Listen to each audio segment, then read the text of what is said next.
ನೀವೇನಾದ್ರೂ ಸಣ್ಣ ಪುಟ್ಟ ಕೆಲಸ ಮಾಡ್ತಿದ್ದೀರಾ? ಅದರಲ್ಲಿ ನಿಮ್ಗೆ ಸಂಬಳ ಸಾಕಾಗ್ತಿಲ್ವಾ? ಇನ್ಕಮ್ ಏನು ಬರ್ತಿಲ್ವಾ? ಬರೋ ಸಂಬಳದಲ್ಲಿ ಜೀವನ ನಡೆಸಕ್ ಆಗ್ತಿಲ್ವಾ? ಸೈಡ್ ಬಿಸ್ನೆಸ್ ಮಾಡಿ ಇನ್ಕಮ್ ಗಳಿಸೋ ಆಸೆ ಇದೆನಾ? ಹಾಗಾದ್ರೆ ಚಿಂತೆ ಬಿಟ್ಬಿಡಿ, ರಿಯಲ್ ಎಸ್ಟೇಟ್ ಬಿಸ್ನೆಸ್ಗೆ ಬನ್ನಿ. ಬಿಡುವಿನ ಸಮಯದಲ್ಲಿ ಇನ್ಕಮ್ ಜೊತೆಗೆ ಲಕ್ಷ ಲಕ್ಷ ಸಂಪಾದನೆ ಮಾಡಿಕೊಳ್ಳಿ.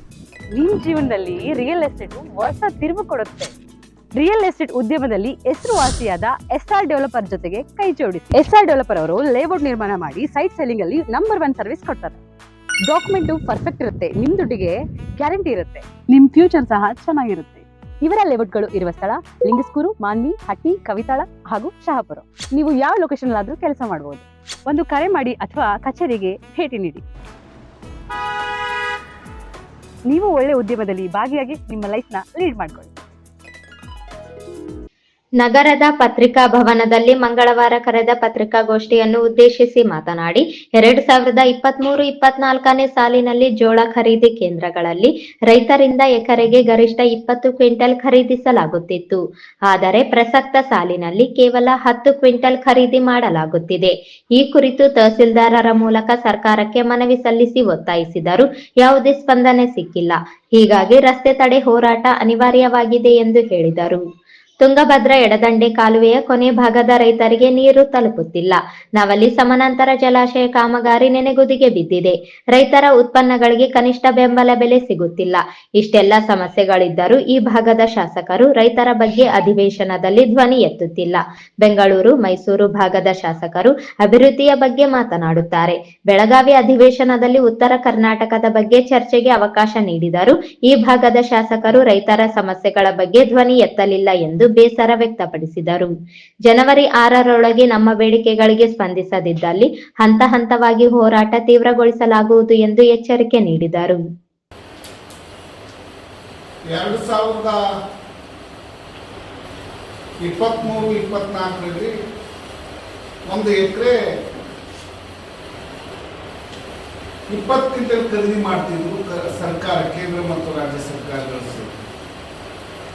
ಈಗ ದಿಢೀರ್ನೆ 1 ಎಕರೆಗೆ 10 ಕ್ವಿಂಟಲ್ ಘೋಷಣೆ ಮಾಡಿದ್ದಾರೆ. 10 ಕ್ವಿಂಟಲ್ ಎಕರೆಗೆ 10 ಕ್ವಿಂಟಲ್.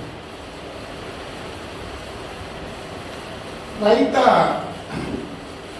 ಬೆಳೆ ಇದೆ ಅಂತೇಳಿ, ರೇಟ್ ಇದೆ ಅಂತೇಳಿ ರೈತ ಯಥೇಚ್ಛವಾಗಿ ಜೋಳ ಬೆಳೆದಿದ್ದಾನೆ. ನನಗೇನಾದ್ರೂ 4 ರೂಪಾಯಿ ದಕ್ಕಿತ್ತು ಅಂತೇಳಿ, ಸಿಕ್ಕಿತ್ತು ಅಂತೇಳಿ. ಆದರೆ ಇವತ್ತು ಈ ಸರ್ಕಾರಗಳು ರೈತರ ಆಸೆಗೆ ತಣ್ಣೀರೆಚ್ಚಿ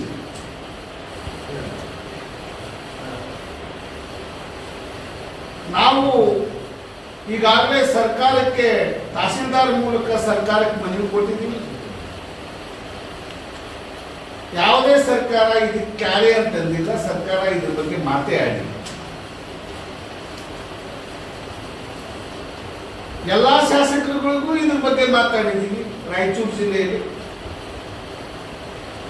ರಾಯಚೂರು ಜಿಲ್ಲೆಯಲ್ಲಿ ಎಲ್ಲಾ ಶಾಸಕರಿಗೂ ಇದ್ರ ಗಮನಕ್ಕೆ ತಂದರೂ ಸಹಿತ ಶಾಸನ ಸಭೆಯಲ್ಲಿ ರೈತರ ಬಗ್ಗೆ, ಉತ್ತರ ಕರ್ನಾಟಕದ ಬಗ್ಗೆ ಒಂದು ಕಿಂಚಿತ್ತು ಸಹಿತ ಶಾಸಕರು ಮಾತಾಡಿದ್ರು. ಉತ್ತರ ಕರ್ನಾಟಕದ ಸಮಸ್ಯೆ ಬಗ್ಗೆ ಅದು ನಮ್ಗೆ ಅರ್ಥನೇ ಆಗ್ತಾ ಇಲ್ಲ. ಶಾಸನ ಸಭೆಯಲ್ಲಿ ಏನಾಗುತ್ತೆ, ಏನೇನ್ ಮಾತಾಡ್ತಾರೆ ಅಂತೇಳಿ ನಾವು ನೋಡ್ತಾನೆ ಇರ್ತೀವಿ ದೂರದರ್ಶನದಲ್ಲಿ. ನಮ್ಮ ಶಾಸಕರು ಪಿಟಿ ಅಂತೇಳಿ ನಮ್ಮ ಸಮಸ್ಯೆ ಬಗ್ಗೆ ಮಾತಾಡ್ತಾ ಇಲ್ವಲ್ಲ, ಯಾಕೆ? ಇವತ್ತು ಅದೇ ಬೆಂಗಳೂರು, ಮೈಸೂರು ಶಾಸಕರುಗಳು ಬಹಳಷ್ಟು ತಮ್ಮ ತಮ್ಮ ಅಭಿವೃದ್ಧಿ ಕೆಲಸದ ಬಗ್ಗೆ ಒತ್ತಾಯ ಮಾಡಿ ಮೇಲ್ಮನೆಯಲ್ಲಿ ಮಾತಾಡ್ತಾರೆ, ಅಸೆಂಬ್ಲಿಯಲ್ಲಿ ಮಾತಾಡ್ತಾರೆ.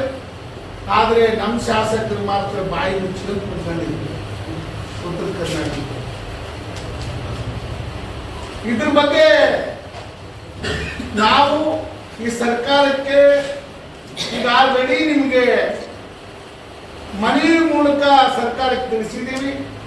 ನೀವು ಇದುವರೆಗೂ ರೈತರ ಬಗ್ಗೆ ಕಾರ್ಯ ಅಂತಂದು ಮುಂದುವರಿಸಬೇಕು ಅಂತೇಳಿ ನಮ್ಮ ರೈತ ಸಂಘ ಜಿಲ್ಲಾ ಸಮಿತಿ ತೀರ್ಮಾನಿಸಿದೆ.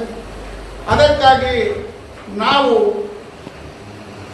ರಾಯಚೂರು ಹೆದ್ದಾರಿ ತಡೆದು ಬೆಳಗಾನೂರು ಕ್ರಾಸ್ನಲ್ಲಿ 6ನೇ ತಾರೀಕಿಗೆ ರಸ್ತೆ ತಡೆ ಘೋಷಣೆ ಮಾಡಿದ್ದಾರೆ.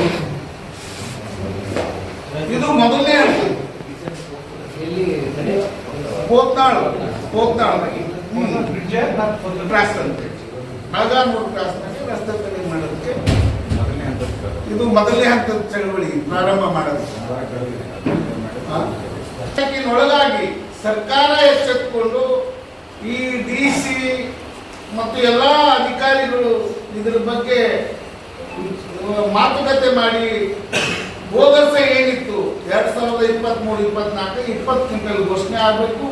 ಅದೇ ರೀತಿ ನೀವು ಕಂಡೀಷನ್ ಹಾಕಬೇಕಿರಲ್ಲ, ನೀವು ಇಷ್ಟೇ ಕೊಡಬೇಕು ಇಷ್ಟೇ ಇಡಬೇಕು ಅಂತೇಳಿ ಆ ಕಂಡೀಷನ್ ಎಲ್ಲ ತೆಗಿಬೇಕು. ಇವತ್ತು ಒಬ್ಬ ರೈತನಿಗೆ 130-150 ಕ್ವಿಂಟಲ್ ಮಾತ್ರ ಏನು ಇಟ್ಟಿದ್ದೀರಲ್ಲ, ಈ ಕಂಡೀಷನ್ ತೆಗೀರಿ.